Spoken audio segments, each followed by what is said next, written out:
बालमित्रांनो नमस्कार. इयत्ता 5वी मराठी पाठ्यपुस्तकातील अर्थात बालभारती पुस्तकातील धडा 2 बंडूची इजार.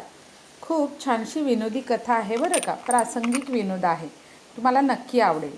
ऐकूया, वाचूया, समजून घेऊया. अशा छान छान आजूबाजूला घडणाऱ्या प्रसंगातून विनोद कसा तयार होतो किंवा त्यापासून विनोदी कशी कथा तयार करता येईल त्याचा आपण नक्की प्रयत्न करूया. लिहूया, सांगूया, वाचूया, बोलूया, अभिव्यक्त होऊया आणि हो, आनंद घेऊया. तर गोष्टीचं नाव आहे बंडूची इजार. बावची गावचा बंडू शांत व कष्टाळू, आपण भलं आणि आपलं काम भलं असा त्याचा स्वभाव. सगळ्या गावात त्याच्या स्वभावाची चर्चा. सकाळी लवकर शेतात जायचं, दिवसभराची कामं आटोपून संध्याकाळी घराकडे यायचं. घरी आल्यावर आपल्या मुलांशी खेळायचं, कट्ट्यावर चक्कर मारायची आणि जेवायच्या वेळी पुन्हा घरी यायचं. असा त्याचा दिनक्रम. दिनक्रम म्हणजे दिवसभराचा त्याचा ठरलेला कामाचा क्रम, ठरलेली कामं. ठीक आहे. तर असा हा बंडू. बंडूचं वर्णन कसं दिलेलं आहे बघा. सावळा रंग, शिडशिडीत अंगकाठी. शिडशिडीत म्हणजे जरा बऱ्यापैकी बारीक, खूप जाडही नाही आणि खूप बारीकही नाही. आणि नाकासमोर चालणारा बंडू. नाकासमोर चालणं म्हणजे काय, तर कुणाच्या अध्यात नाही मध्यात नाही, आपण भलं आपण आपलं काम भलं, आपलं आपलं करत राहायचं.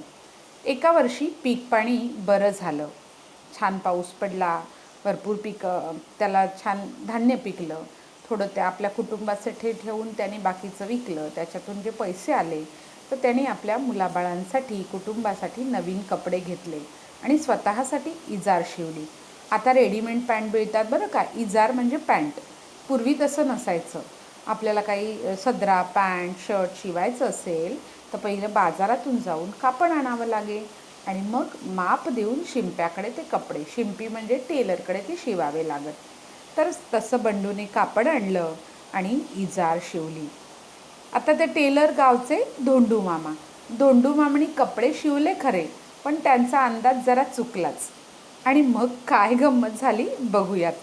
तर पॅन्ट आली की शिवून त्याची इजार बंडूने छानपैकी आवडीने घालून पाहिली. बघा किती छान बंडू, मस्त डोक्यावर टोपी, सदरा आणि इजार घातलेला तो बंडू.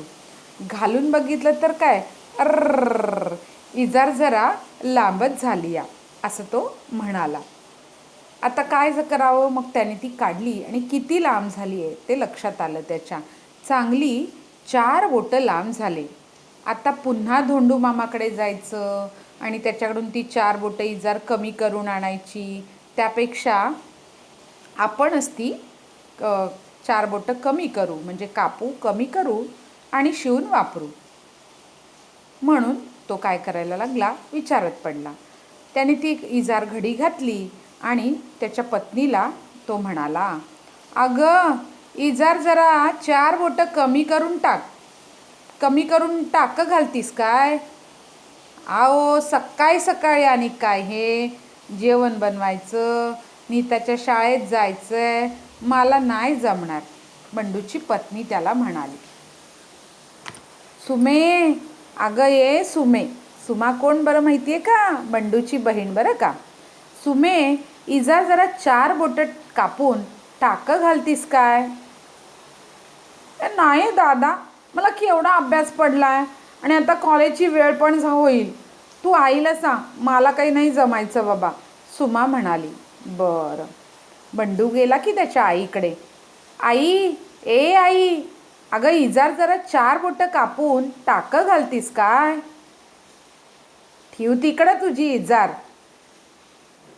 इथं वैरण कापून कापून माझ्या हाताचं तुकडं पडल्यात. म्हण काय 4 बोटं कापून इजार टाक घाल. आईने इजार एका कोनाड्यात फेकून दिली.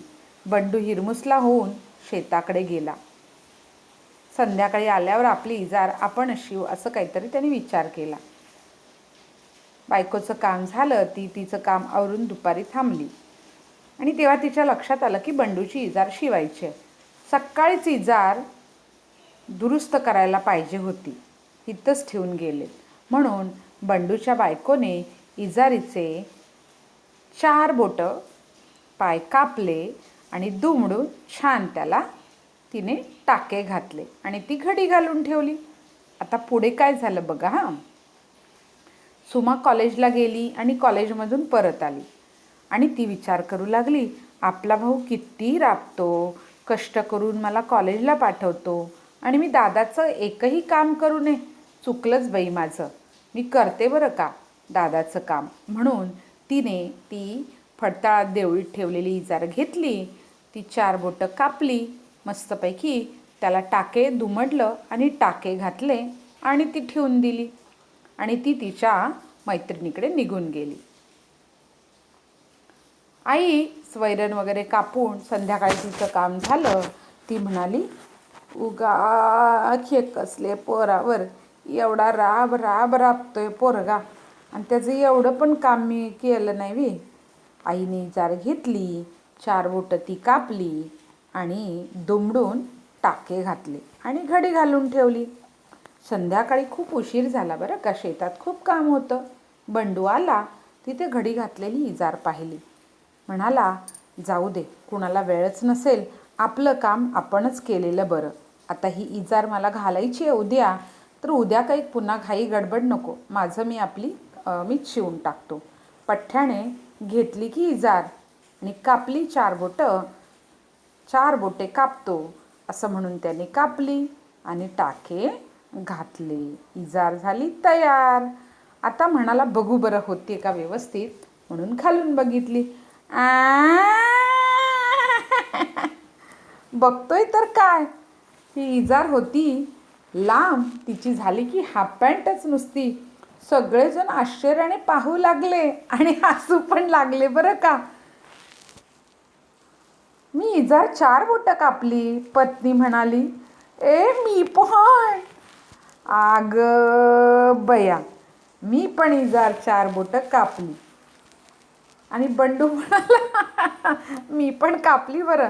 चौघेही खळखळून हसतात.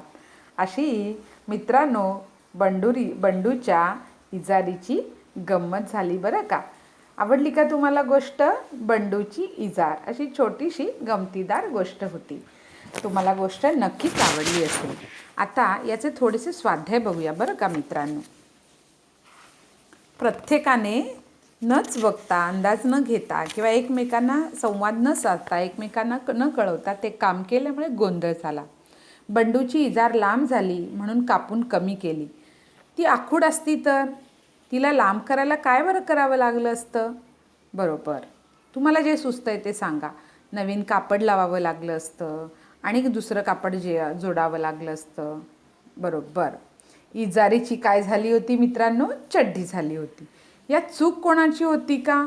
तसं म्हणायला गेलं तर सगळ्यांनी एकमेकांना विचारायला हवं होतं, पण तशी चूकही कोणाची नव्हती. प्रत्येकाला वाटलं बंडूला मदत करावी आणि प्रत्येकाने ते काम केलंही, पण एकाने केलेलं काम दुसऱ्याला सांगितलं नाही, त्यामुळे ते कुणाच्या लक्षात आलं नाही. त्यामुळे चूक कोणाची नव्हती खऱ्या अर्थाने.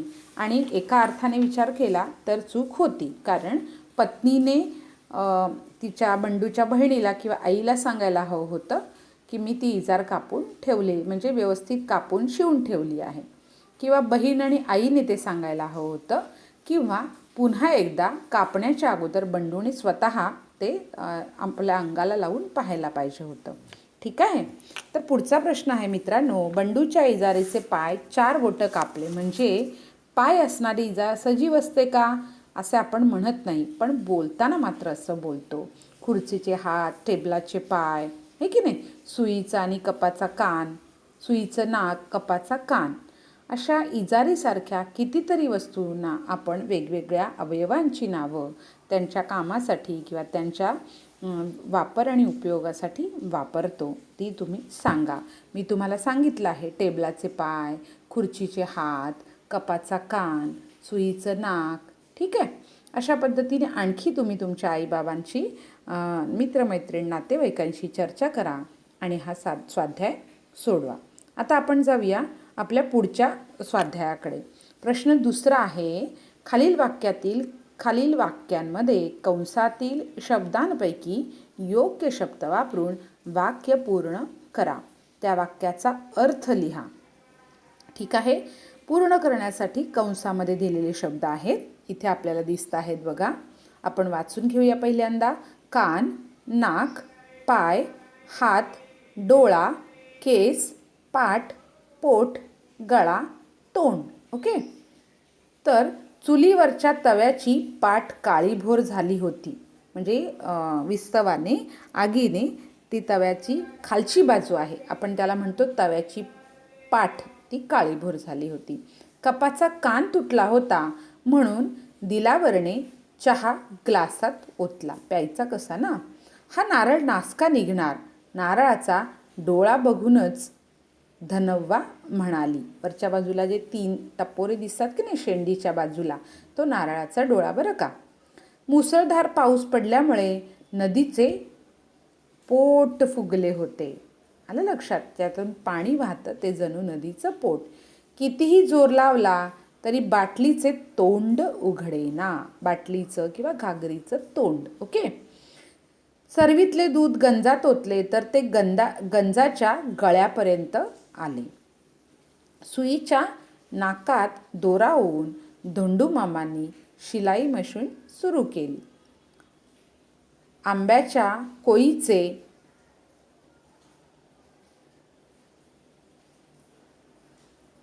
केस पांढरे होईपर्यंत गणू कोय चोखत राहिला.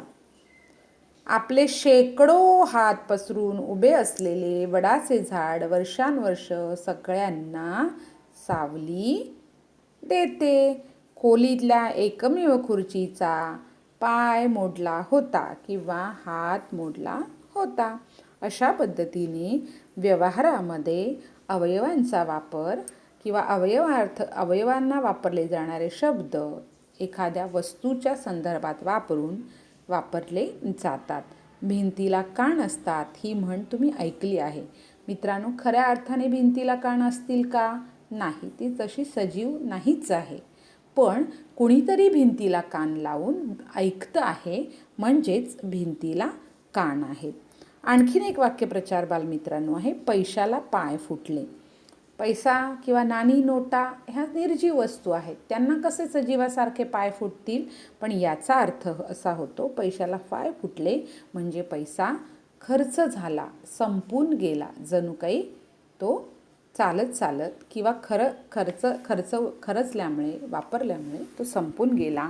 एका ठिकाणाहून दुसऱ्या ठिकाणी गेला, संपला. जणू काही त्याला पाय फुटले. बालमित्रांनो, अशा पद्धतीने आपण इयत्ता 5वी मराठी पाठ्यपुस्तकातील बंडूची इजार या धड्याचा अभ्यास केला. ही छोटीशी विनोदी कथा समजून घेतली, त्याच्यावरचे स्वाध्याय समजून घेतले. अशा छान छान कथा तुम्ही वाचा. तुमच्या आजूबाजूला, तुमच्या स्वतःच्या आयुष्यात आजूबाजूला घडणारे ऐकलेले प्रसंग तुम्ही असे शब्दबद्ध करा. विनोदी प्रसंग शब्दबद्ध करा, कथाबद्ध करा, चित्रकथा बनवा, संवाद कथा बनवा, सादर करा आणि त्याचा आनंद घ्या.